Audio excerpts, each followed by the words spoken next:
Welcome, everyone, and thank you for joining us today for Frier Levitt's Balancing Physician Rights and Hospital Actions in Harassment Cases webinar.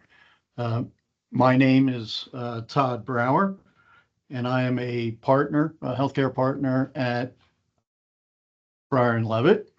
As a healthcare attorney, I counsel hospitals, physicians, physician groups, medical staffs on a variety of issues related to healthcare law, and in particular, with regard to the issues we're discussing today.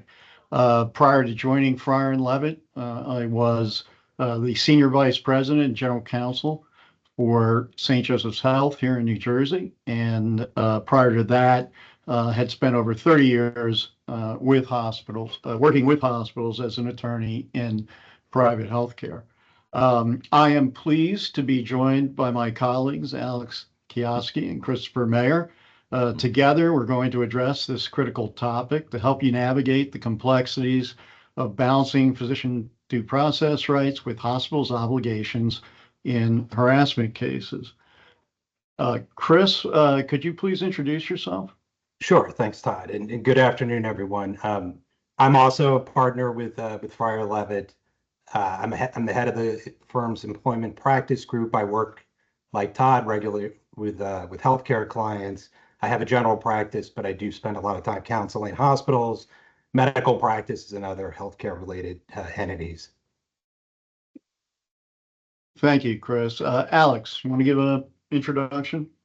Yes, thank you, Todd. Again, my name is Alex Keoskey. I'm in both the life sciences and the healthcare practice groups here at Frier Levitt. And prior to joining Frier Levitt, I was a Deputy Attorney General for the State of New Jersey Division of Law. I was a prosecutor for most of the healthcare licensing boards, doctors, nurses, chiropractors, and dentists.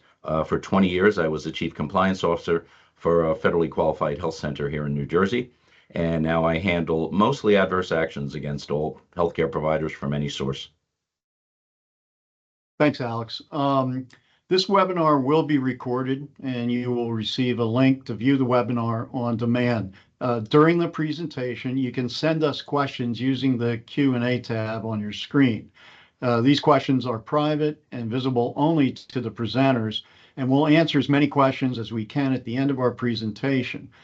If also you'd like us to answer questions you come up with at a later date, our emails and phone numbers have been included, and we'll put that information, contact information, up again at the end of the presentation. Of course, feel free to contact us at any time.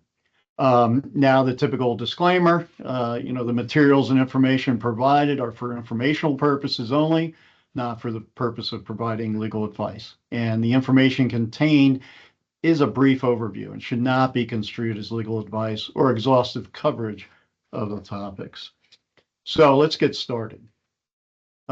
Today, the agenda is going to include a brief overview of employment laws related to harassment claims, including investigations and remedial action. We're going to talk about due process rights of non-employee physicians, hospitals, bylaws, and then get into a discussion in navigating the situation where physicians are both members of the medical staff and employees.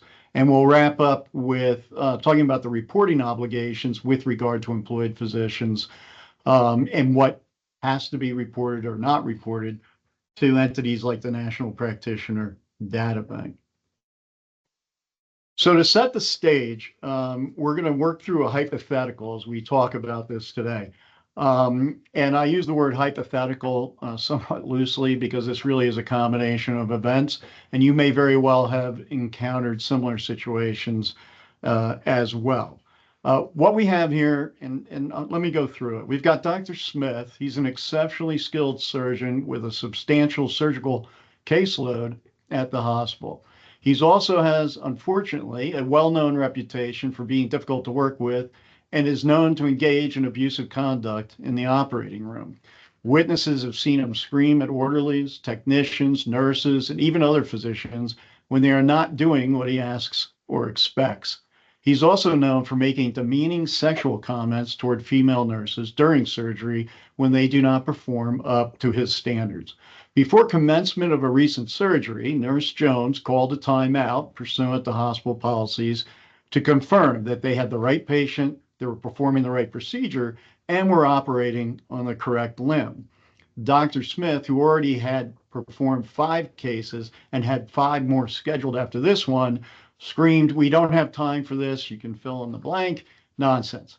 And he ordered the procedure to commence. Well, per hospital policy, Nurse Jones then presented the form that Dr. Smith was required to sign when the timeout process is not completed. Dr. Smith became more enraged and began shouting and belittling Nurse Jones. And when she persisted in having him sign the form, he physically pushed her hard against the wall and continued to yell at her. Nurse Jones filed a complaint of harassment against Dr. Smith, not only with the hospital HR department, but with the president of the medical staff as well, citing not only this incident, but other instances where she'd been bullied or had witnessed others being abused by Dr. Smith. When approached by administration, Dr. Smith apologized and said he realized he shouldn't have lost his temper. And we've probably all heard this excuse a number of times, but he's a perfectionist. And he insisted that his behavior is only a result of the incompetence of others and that he only has the best interests of the patient in mind. So we have a formal complaint here from an employee in what appears to be a pretty egregious situation, which I think we can all agree to. Chris, what are the laws that kick in here that the employer needs to be concerned about, and what does the employer need to do? Sure, thanks, Todd. And I would actually say pretty egregious, maybe an understatement with this hypothetical. I mean, it is certainly egregious. And so before I even get to the employment laws or employment-related laws, which I'll go through briefly, I'm not going to go in great depth in those. We just don't have that time today. But certainly the fact pattern, the fact that the doctor shoved the nurse against the wall brings in the potential for a criminal charge as well. It's assault. And the doctor in our hypo doesn't deny it. So there is a possibility that this employee, this nurse, would seek criminal charges against the doctor. And if that were to happen, obviously that changes the posture for the hospital quite a bit. I mean, there may need to be deference to criminal authorities, and she could even bring a civil claim for assault. That wouldn't necessarily change how the investigation is conducted. But if the authorities are involved in dictating how the hospital needs to go about doing things, you're going to have to defer to the authorities. But getting to employment laws, you all know, the basics about sexual harassment. So I'm not going to get too deep into that. But the main laws you have to concern yourself with are under federal law, of course, Title VII, the ADA, the Americans with the Americans with Disabilities Act, and then the age discrimination federal law.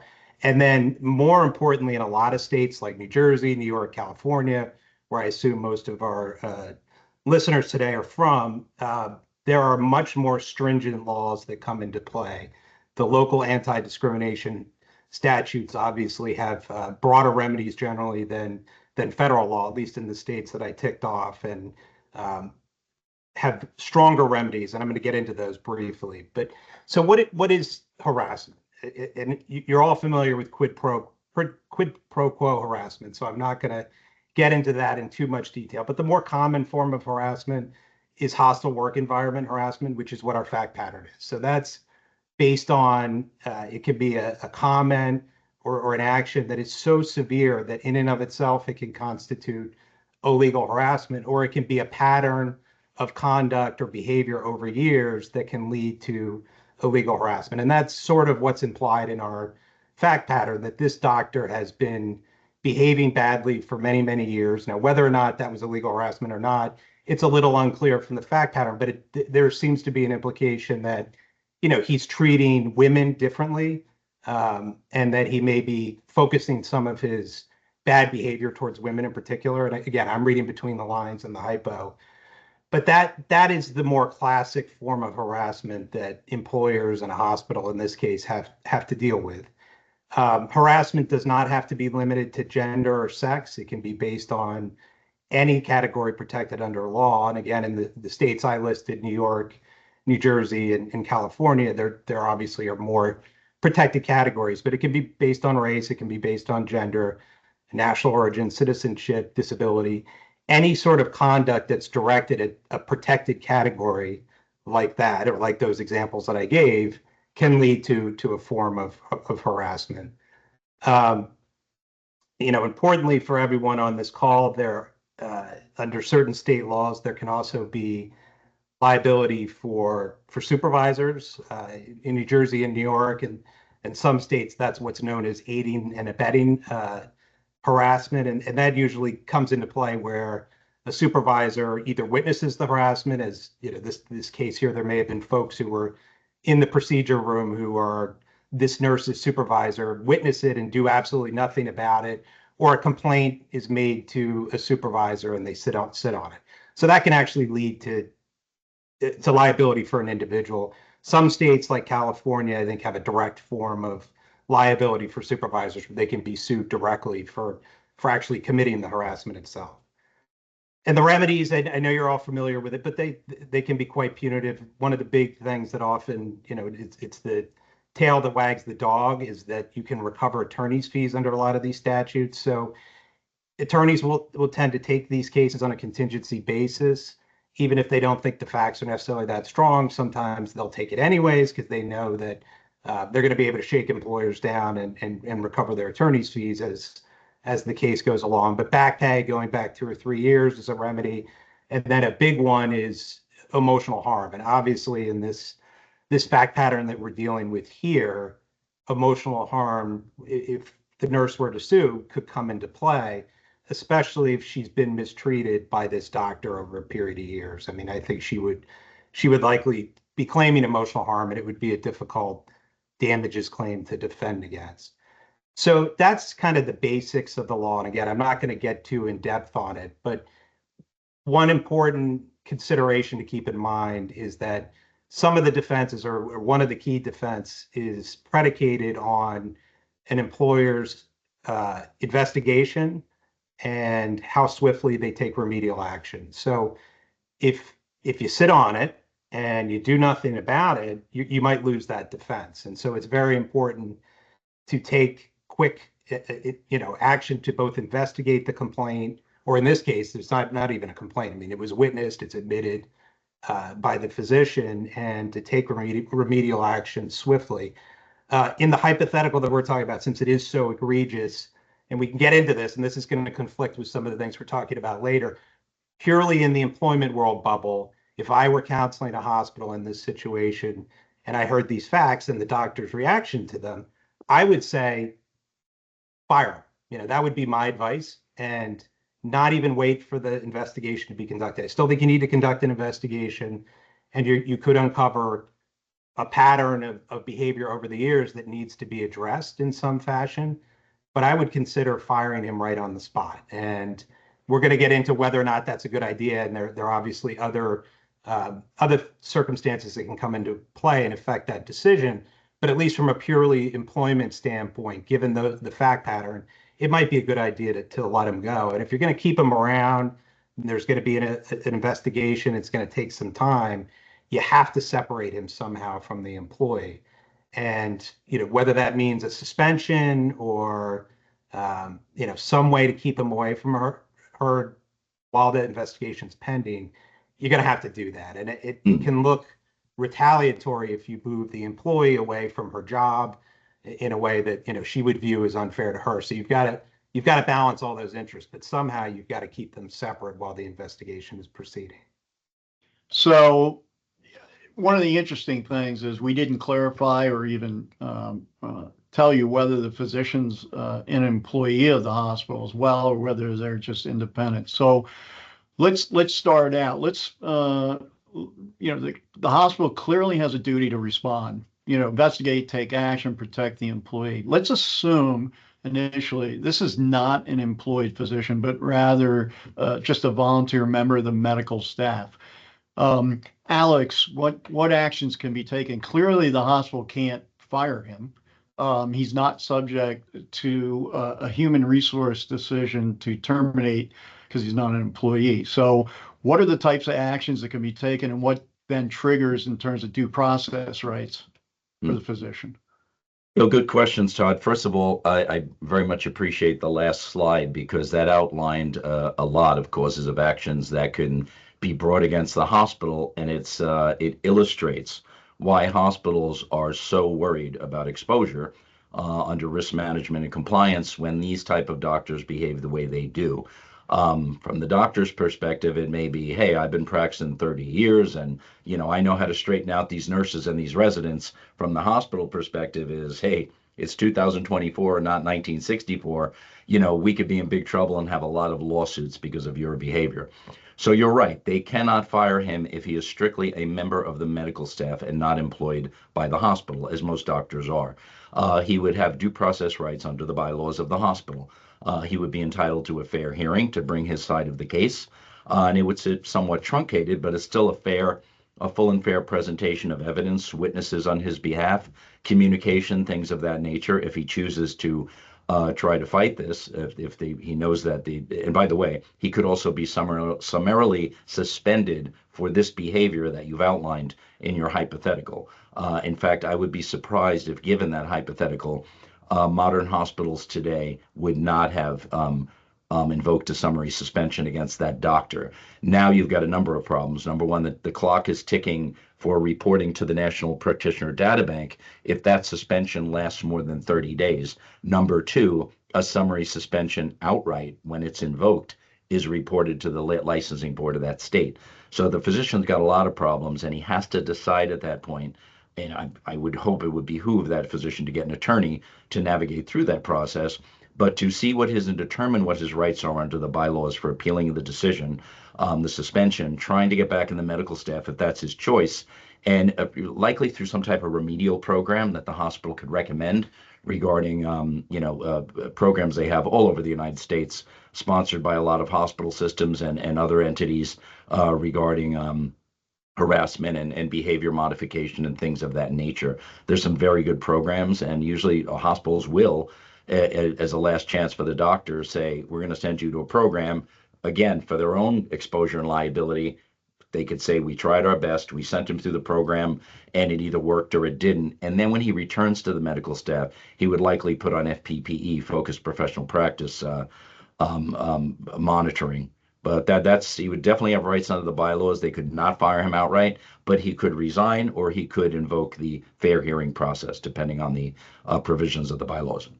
And this is kind of what creates the problem for the employer. And going back to Chris and as advising an employer, we all know someone requesting a fair hearing and going through the fair hearing and appeal process is a long, long process. So in the interim, you have this problem of protecting the nurse, not exacerbating the problem, because that physician, if he's doing that, is going to be around for a long time. Because I've never seen a hearing happen quickly. If he's summarily suspended, it may be sped up, and maybe if he's summarily suspended and that suspension is carried through the hearing process, you may have addressed the situation, but it can be problematic. But let's assume now, Alex, the physician's actually also an employee. So now he's subject to an employment contract, which, for start purpose and otherwise should be in writing, and he's a member of the medical staff, so he has the medical staff bylaws. If the contract has a termination clause, that provides for automatic termination of medical staff privileges if the contract's terminated for any reason, which is very common these days, does he have any rights under the medical staff bylaws or otherwise to contest this? Very, very good question, Todd. That would depend on the language of both his bylaws and the contract. Most contracts I have seen, if a physician is employed by the hospital as a hospitalist or in any other capacity, but also, of course, has medical staff privileges in order to use that, in order to be employed there. Once he's invoked by the hospital some kind of medical staff adverse action, he can still go through the fair hearing process as a member of the medical staff. But there might be a provision in his employment contract with the hospital which says, if you are terminated by us, your employer, under the terms of this contract, and usually they will lay out bullet points about for what reasons he could be fired or terminated, then you automatically will lose your privileges at our hospital. And that is not uncommon. And in that case, what I've often seen is you got fired by your employer, you're not at the hospital anymore, but that adverse action may be avoided if the investigation did not start at that time. If the investigation started at that time, the doctor still can get reported to the databank because there is an active investigation, and whether he resigns or whether he goes through the fair hearing, depending on the outcome, he may get reported. If the action started under HR, and Chris could talk more about this, and the medical staff never got involved, that might be a different story. But his firing would probably, under the provisions of employment agreement, knock him out of practicing at that hospital as a medical staff member. Yeah, and it's not uncommon to see in a contract specific language. I think you've all seen this too, where it says in a clause says that the physician, if the contract is terminated, he loses his privileges and medical staff membership. He waives his right to a hearing and appeal, and if there is anything in conflict with the medical staff bylaws and the contract prevails. And that really, puts these physicians in a tough situation because very few hospitals want to go through termination for cause. It becomes, obviously much more challenging, can result in lawsuits. So if they have a provision to terminate someone without cause or simply choose not to renew a contract, I think in those instances, the physician really is at a disadvantage because they're left hanging, so to speak, knowing exactly why it is they're not, why it is they're being terminated or not renewed. So I've heard and like your thoughts on this, I've heard kicked around the idea that even if they do lose their privileges, that there may be an advantage to giving a physician a hearing just not with regard to the termination of his employment, but termination of his medical staff privileges, because you might be able to capture the immunities in the Healthcare Quality Improvement Act. Alex, does that make sense from your perspective? And then, Chris, I'd want to hear your perspective as well. It does make sense to a degree because, as you said, Todd, when the National Practitioner Data Bank was formed through a federal statute known as the Healthcare Quality Improvement Act, Congress also provided immunity for any healthcare entity in the United States that invokes an adverse action and takes disciplinary action against a doctor. For good reason, because Congress probably knew that would be nothing but lawsuits against hospitals every time somebody was terminated from the medical staff. So immunity for hospitals, immunity for licensing boards and other such entities under the Healthcare Quality Improvement Act. However, I don't think in this case, I don't think the hospital, given the outline you provided before, where both the bylaws and the contract, the employment contract, say if you are terminated from your employment, your medical staff privileges will be no more. It doesn't make sense, I think, for the doctor to go through the fair hearing process, because if the action was taken at the hospital level as an employer through HR and not by the medical staff adverse action, he has no reason to do it. He just should leave, really. It's hard to fight those actions when the contracts and the bylaws are both very clear in that regard. I welcome Chris's thoughts on that, obviously.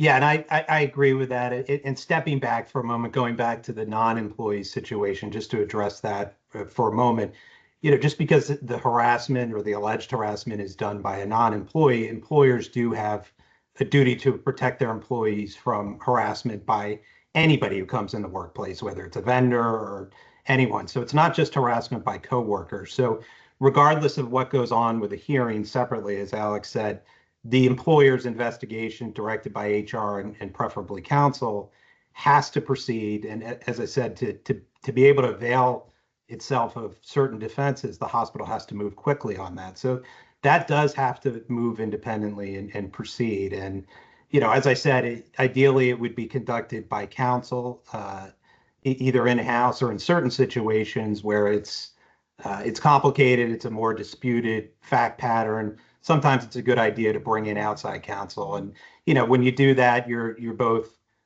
doing the good and thorough investigation that needs to be done, and it's being done by an independent party. And it should be counsel that you don't normally use. It should be a counsel that is new to the hospital and you haven't used previously, ideally. But that is also getting you ready for litigation. So, in the investigations, factual findings are not protected. They're not privileged. Those are all discoverable. but at least the conclusions that are reached and the advice that is given by outside counsel, it should be privileged and protected at the end of the day. Those are good points. Thanks. And another interesting issue here that comes up is whether or not the bylaws are actually a contract.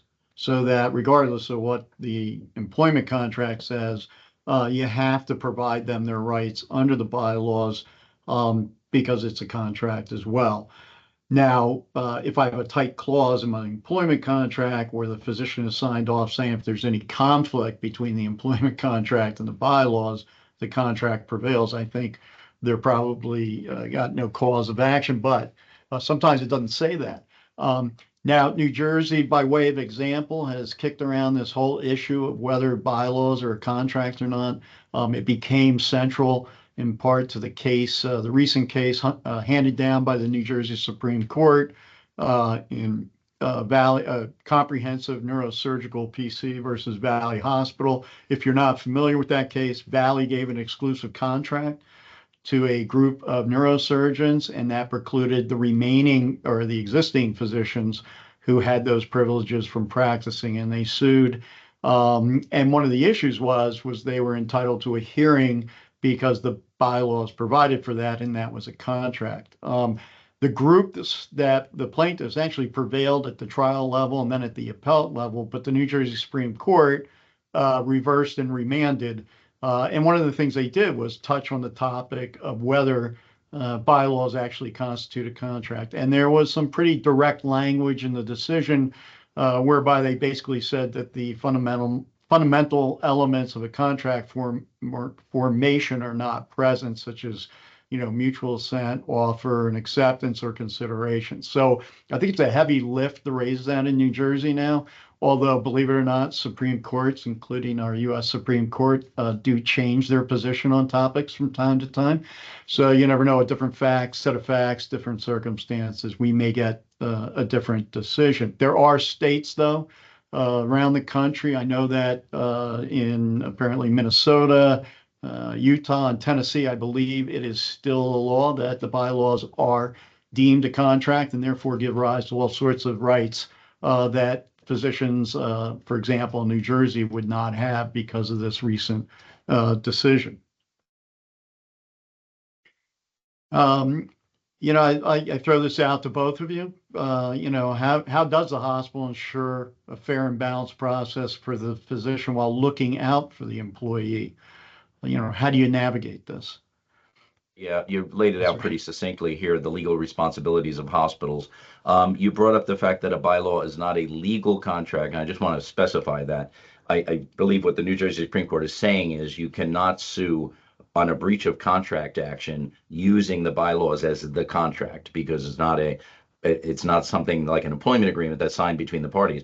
But nonetheless, the bylaws do invoke responsibilities for both the hospital and the doctor. And one of the legal responsibilities that hospitals have is to make sure that that doctor gets fair due process under the bylaws. And it is strictly within the four corners of the bylaws. It's important to understand that the type of rights or remedies or due process that you would have as a criminal defendant or a civil defendant is not the same at the hospital, just as it's not the same at the medical board. Why? Because the entity that invoked this adverse action against you is the same entity that makes the ultimate decision. That's with licensing boards and that's with hospitals. The end of the day, the hospital will make the ultimate decision regarding your employment status or your medical staff status. So that makes it very difficult to navigate. Again, a good attorney who knows these types of processes, understands hospital adverse actions and bylaws is really important. But more than that, and again, Chris can speak to this next, is understanding how your rights as a medical staff member may interface or conflict with your rights as an employee of the hospital. And of course, I'll let Chris speak to that. Yeah, thanks, Alex. And going back to our hypo, I think the way I would look at that situation, I wouldn't be too concerned with the physician's rights in that process. I mean, as I said, if he's an employee, I would be recommending, immediate termination or summary suspension, as we talked about. But if even if it's going forward and there's an investigation, and it should be in our hypothetical focused on protecting the employees. And again, implicit, well, not explicit in our hypothetical is that there's been a pattern of bad behavior by this doctor for a lot of years, and it's been tolerated. And we see this a lot with any clients in any industry. It's, well, he's exceptional and he brings in tons of revenue, so there's nothing we can do. And I'm not suggesting that doctors are fungible in any way, but they can be replaced. And unfortunately, by allowing that kind of bad behavior, even if it wasn't necessarily illegal harassment, it was just abusive, raising voice regularly and mistreating coworkers, and just a pattern over the years. There's a fine line between that and illegal harassment. Usually the illegal harassment follows, or it can be perceived by employees to be based on gender, as we talked about, or some other protected category. So, you need to do something to address it. But in this situation, I think you also have to be concerned with the confidence in the hospital's overall scheme and procedures to address harassment.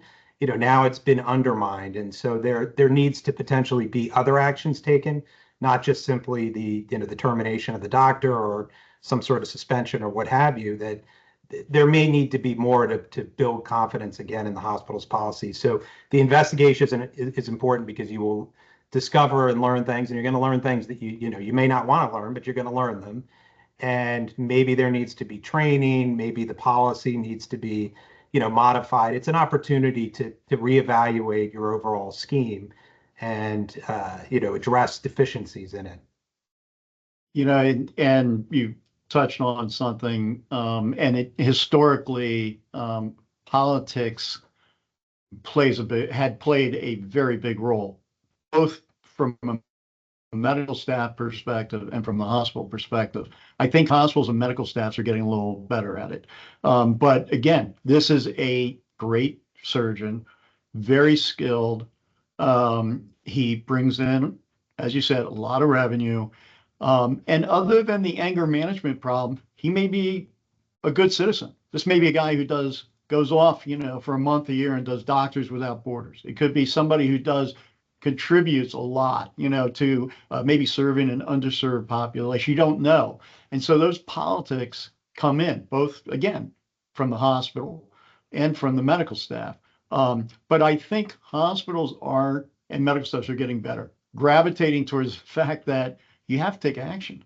You cannot allow really egregious situations to carry on. From a process, let's talk a little about this. I mean, who controls the process? Do you have two investigations? You can end up with two different results, which could create problems. Or do you have one investigation defer to the other? And from an attorney-client privilege, and of course, everything is in preparation for potential litigation in that regard. What are the problems? How should it be handled? Chris, why don't you take a crack at that first, and then Alex, it'd be good to hear your thoughts as well. Sure, and obviously, I come at it from the employee bubble primarily, and I'm making an assumption again that this physician is an employee for this purpose. But HR and legal should direct the investigation. I don't think it's a good idea to have two investigations proceeding. I know that maybe in certain situations that we touched upon out of the control of HR and legal, but HR and legal do need to conduct an investigation regardless. So that's going to go forward and get done. And again, that's whether it's an employee or a non-employee. There's a duty to look into it and investigate it. And I obviously HR, that's their function. They're skilled at, or ideally skilled at, doing that. And your attorneys, hopefully in-house, have experience with these types of investigations too. And so they're going to control the process. They're going to be involved in, every step of the way, copied on emails, so that we're trying to keep as much of it privileged, and the discussions about how to go about doing this, and compliance with our policy, that keeping all that privileged. And at the end, there's going to be, if it's a very thorough investigation, there may be a report that's generated by HR and counsel, whether it's outside counsel or inside counsel, that's going to go up to the board. So, you want all that done properly so that it is potentially privileged and as you go along. And again, that's important for the company or the hospital to avail itself of certain defenses to harassment. If you want to take advantage of those defenses, you've got to conduct the investigation. It's got to be done quickly. It's got to be done swiftly, and some sort of effective remedial action needs to be taken at the conclusion of it. And obviously, there's a little bit of wiggle room in terms of what that is. But as I said at the beginning, for this hypo, I don't think there really is. I mean, one decision should be to let this doctor go, regardless of, is he a good citizen? He does Doctors Without Borders. He's a model citizen the rest of his life.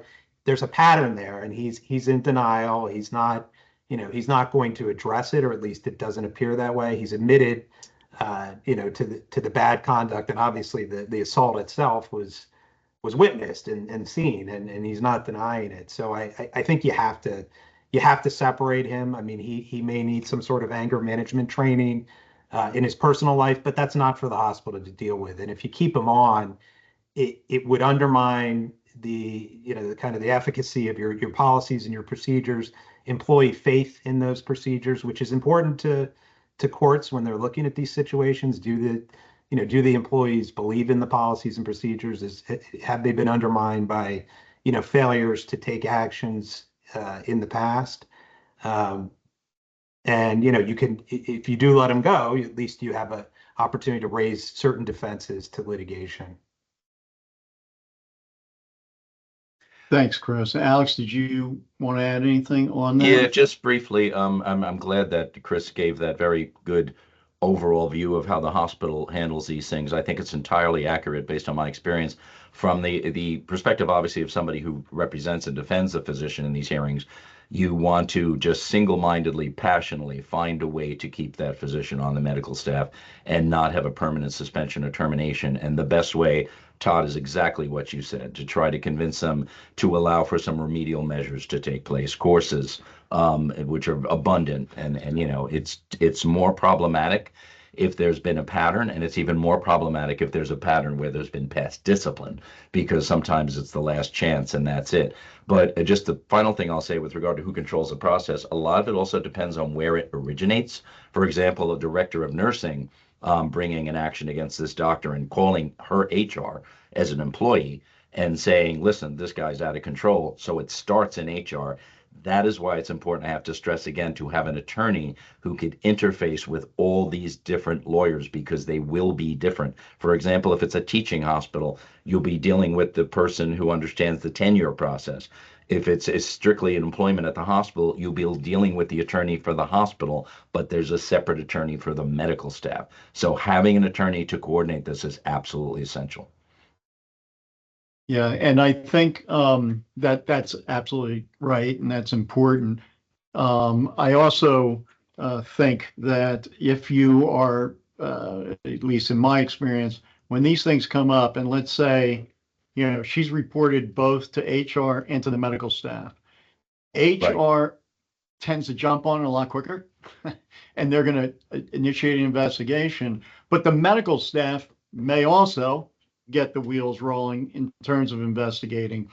And what happens though, again, if the medical staff and the HR go off in two different directions, you don't know what's going to happen. As you said, sometimes they'll protect the physician. Can they defer to the other? And what happens from an attorney-client privilege if let's say HR does the investigation. The medical staff steps back and says, we're going to wait till HR does the investigation.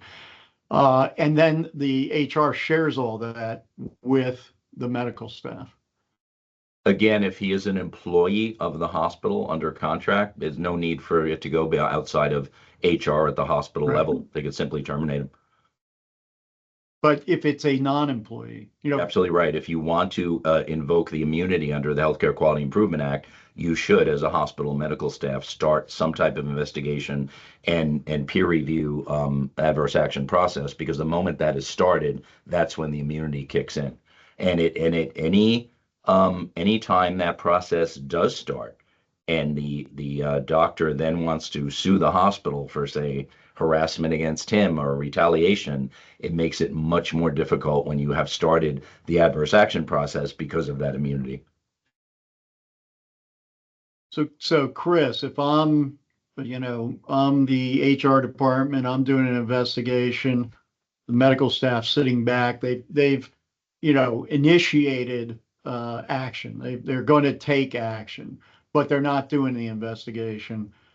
Can they just defer to HR? Can HR just turn that information over to the medical staff, which is, per se an independent entity? Yeah, well, it's a little thorny. I would want to be very careful about how to go about doing that, and obviously get advice from counsel, because I don't want the sharing of certain conclusions or decisions to result in the waiver of the attorney-client privilege. So Right. say in that instance where it's a non-employee and the medical staff is unrepresented by counsel, HR can share its factual findings with the medical staff, because as I mentioned, those aren't privileged anyways. They need to be careful about how they do it, and that it is not mixed with, say, the impressions of the investigator, this person is not credible, those kind of things. That needs to be taken out. It just needs to be the facts and not mental impressions of an attorney, say, or an investigator that all, are ostensibly privileged. I suppose there could be a situation where the medical staff has its own counsel, right? And I haven't been in that situation, but it's possible. And I think in that type of situation, if they choose to defer to HR, there could be more of sharing that goes on in kind of not a joint defense arrangement, because you're not in litigation, but I think you could construct an agreement that would allow the sharing of some more impressions and, possible outcomes or decisions without waiving the attorney-client privilege. That could be done, but again, it would have to be done very, very carefully. And even then, I think there's some things that HR would want to hold back. But again, I agree that regardless, HR and legal, the in-house or outside on the hospital side, is probably going to be leading the investigation, and really should be. So I think if they defer to that group, that's better for sure. And I think you can construct, as you mentioned, something along like a joint defense type thing with the medical staff, and it's key, medical staff and HR working in conjunction and together too, because you don't want two separate investigations with different results, Right. because that just opens up a can of worms.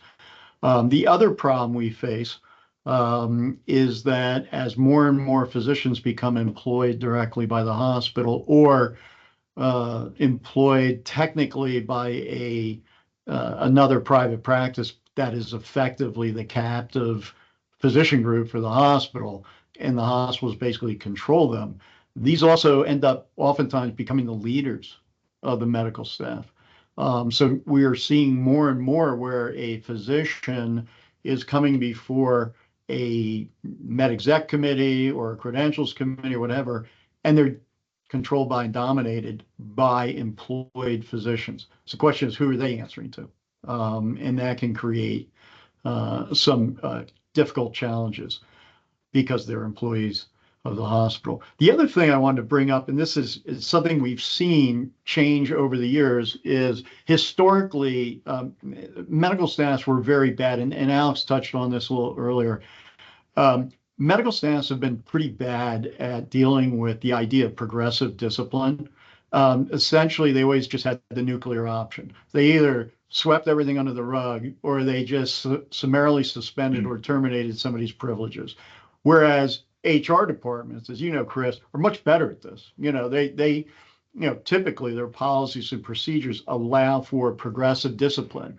And sometimes that's, really a much better answer. And I think that's the kind of where the medical staffs really need to continue to improve. I did not share this really with Chris or Alex, because this is the outcome of my hypothetical that's not really a hypothetical.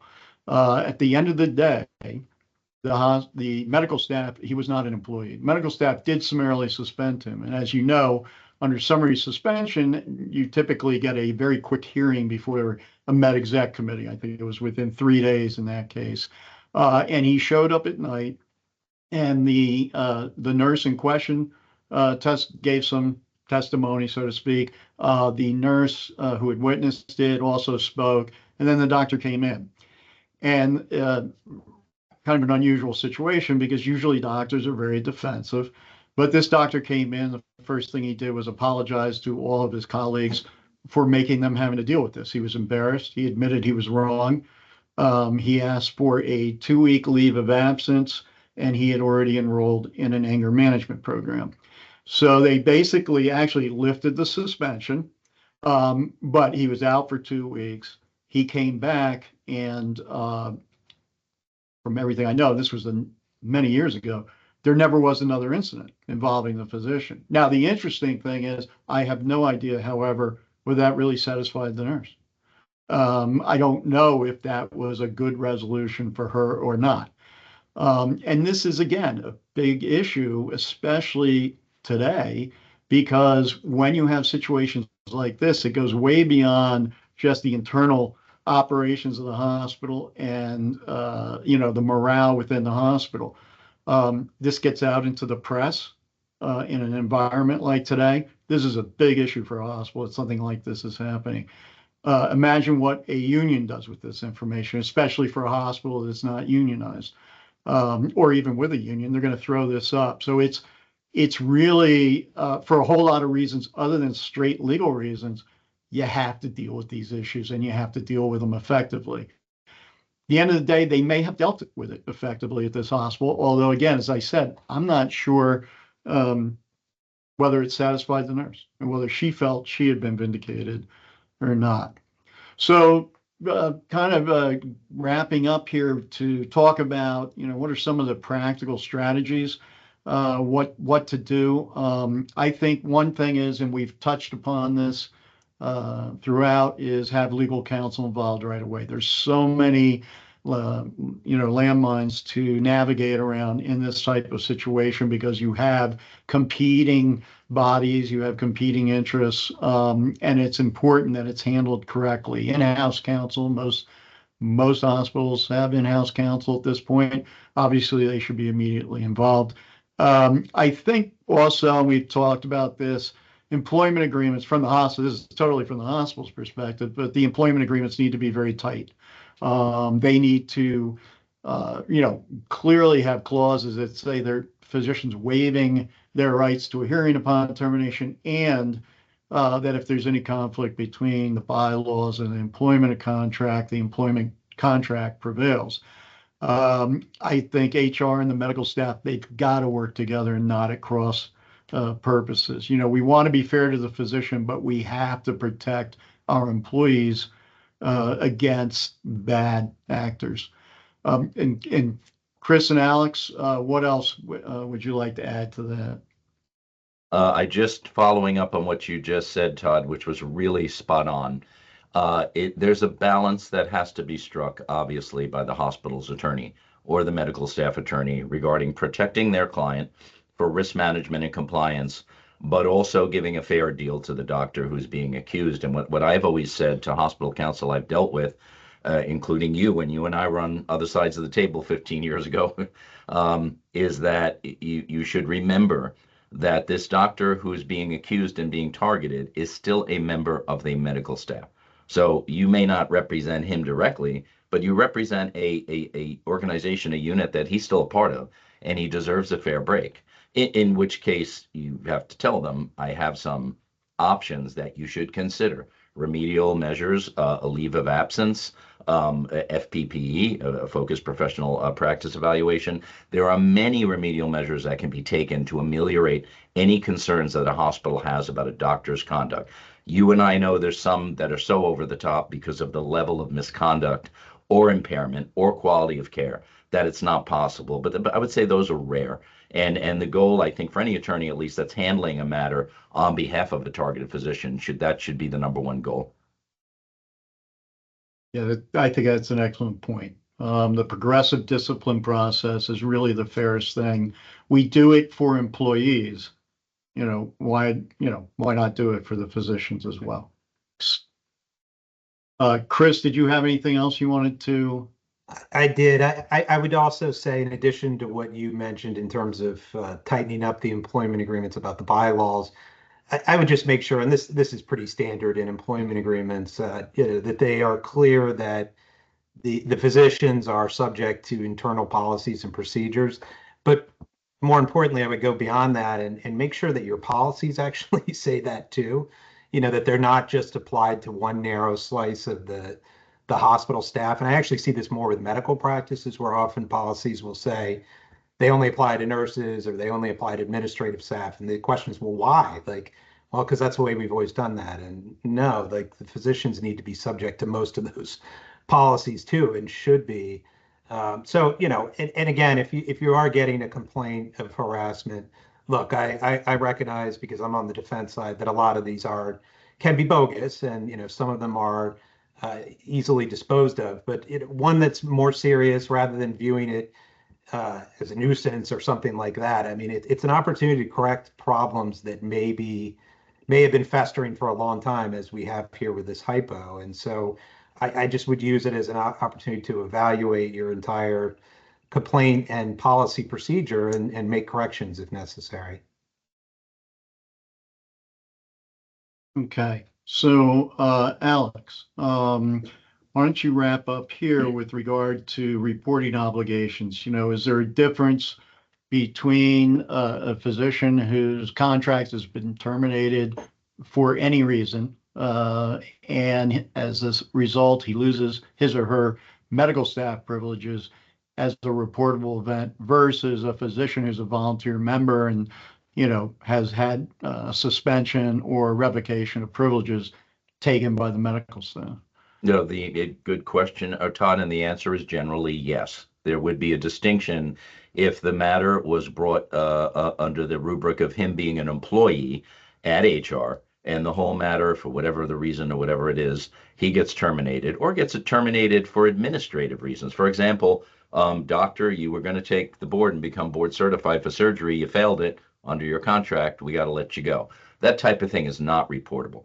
That type of thing, the hospital, again, due to the provisions in the employment agreement, the hospital would automatically terminate his medical privileges without an adverse action, so it would not be reported to the National Practitioner Data Bank or the medical board. However, we should understand, when we're talking about reporting, it's such a vast network of reporting. Doctors in certain cases have to report other doctors, even within their practice. At a nursing home, there's the ombudsman for the elderly, that type of reporting. There's reporting for that not called DIFAS anymore, but Department of Children and Families in any state where there is a hotline and you see abuse or neglect of children. But with regard to reporting from hospitals, that's a very strict outline that they must follow in order to gain that immunity under the Healthcare Quality Improvement Act. Under the Healthcare Quality Improvement Act, we were given the National Practitioner Data Bank as a clearinghouse for all these adverse actions. In return, the reporting entities were given immunity if they follow the process fairly. So they have to follow the process fairly, and I can't stress this enough for any physician here who's listening. If you hear nothing else I say, the most important consideration in handling an adverse action by your attorney has to be avoiding a report to the National Practitioner Data Bank. A report to the National Practitioner Data Bank is permanent. It never goes away. You could file a responsive note or something of that nature, but that will be there forever. And today, as opposed to 30 years ago, the ramifications of a data bank report are quite harsh. It can affect your ability to get privileges at other hospitals, licensure in other states, third-party payer status, board certification, many things. So I'll close with that. No, and it's excellent advice for physicians. One thing we've brought up, and this is the third of our three-part webinar series, but one thing we've also emphasized, in some cases, like for example, our hypothetical, which is really egregious. I don't think there was anything you could do but a summary suspension. It was definitely warranted. Hospitals and medical staff sometimes still get stymied by this whole reporting issue. And they're thinking, all right, we need to do something, but let's make sure we do something so it's not reportable. And my answer to medical staffs and hospitals has always been, what's the right thing to do? And, then it's either reportable or not. But you gotta look at it from what's the right thing to do. So we're down to last few minutes, and we have some questions here. Let's take one of them. Chris, maybe you can elaborate a little bit on, the specific criteria that would determine whether a physician's actions create a hostile work environment. Like there's got to be degrees of. Sure. So part of it is objective and part is subjective. I mean, first of all, the conduct has to be unwelcome to the individual, so that's obviously the subjective side of it. But the general test under most state laws and federal law is whether or not the harassment, say, is severe or pervasive enough to upset a reasonable person. So severe and pervasive, they kind of work together. And, obviously, as I touched upon at the beginning, severe, there can be a comment, and New Jersey has one case where there was a comment made by a county sheriff down in southern New Jersey that was so severe that the Supreme Court said that alone was harassment because it was so severe, it was racially sensitive or racially directed, that one comment could be enough. And then the pervasive component comes into play. Alex was talking a little bit about this, about things that happen over time, and it can build. So it can be something that's related to a protected category, or even perceived as being related to a protected category, and there are complaints that are made about it over time. It builds and builds and builds, and nothing is done, and that's also illegal harassment. So that those are kind of the standards that the courts are going to apply in determining whether or not there is harassment. But the problem with harassment claims, like any sort of employment related claim, is that when you're defending a lawsuit, there's going to be a factual dispute. You're going to have an employee saying, this is what was done to me, and there are going to be things that come out in the course of the lawsuit that the employer is not going to have known about previously. So it's there's going to be more than you know about or even necessarily uncover during an investigation, and you're going to have the harasser potentially denying that was done, or other individuals who are alleged to have heard it or been there denying it. But there's a fact issue, so it creates a situation where the case cannot be thrown out easily by the court, and employers don't want to go to trial. Most don't, and so if you're going to fight it, you're going to litigate it over a period of time, and the attorney's fees are going to tick up. And as I said, that becomes the tail that wags the dog. So once the plaintiff's lawyer has some time in that case, it becomes just as much about their attorney's fees as about their client's rights, and it makes it harder and more expensive to resolve it. So and that's getting away, well away from your question, but those are the problems that you can face if you just let these problems fester and not do something about them. Thanks. And I think those are all really good points. Alex, I don't know if you have anything to add to that, and maybe you could just wrap us up here. Sure. I will say that it behooves any professional working in a professional environment to listen carefully to any criticism they may get from anybody, subordinates, colleagues. Hey, I don't like the way you communicate. You could be less harsh when you speak to people. Listen, think about it, and resolve conflicts quickly. That's the key. So in that, we'll close up. I hope everyone enjoyed this webinar. There will be copies of this webinar available for you if you'd like. If you have any questions regarding this webinar or any of the subjects we covered, please feel free to reach out to us. We'd be happy to answer any ancillary questions you have, or any other questions generally about your practice and whatever it is you do. Again, we have a website here, LinkedIn account, Twitter feed, but you can also contact me, Todd, or Chris directly. We're happy to help. Thank you again for joining us today.